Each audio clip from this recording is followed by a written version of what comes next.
Alright class, in this review we're going to do matrix multiplication. So in example 1, I'm just multiplying this matrix by a scalar. And when I do that, I'm going to take this -3 and I'm going to multiply each individual element of the matrix by -3.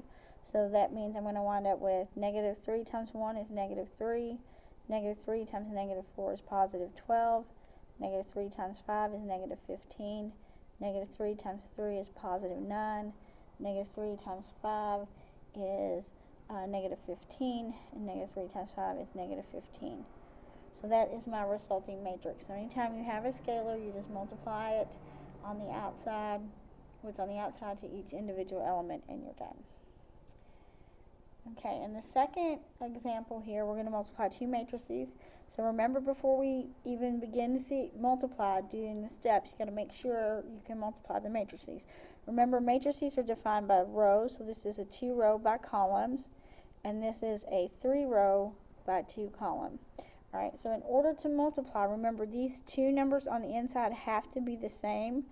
So since they're both equal to 3, I can multiply it. Now you can multiply, put this in your calculator and multiply them out, but I'm going to do this one by hand, so that in case you don't have a calculator.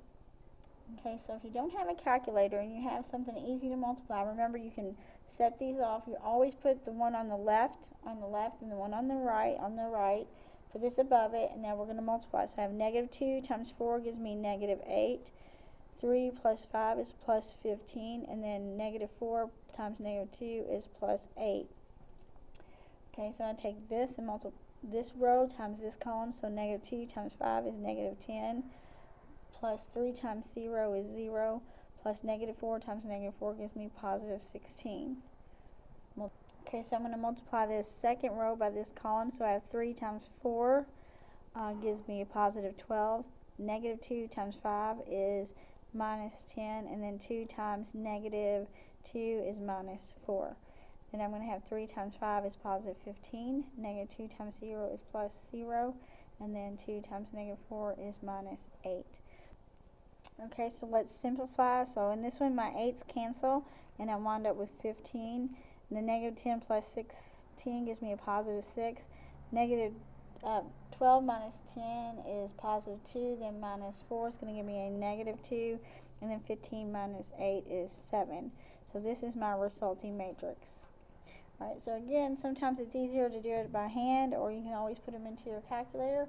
I hope this helps with the matrix multiplication. If you have any questions, ask me in class, and good luck on your review.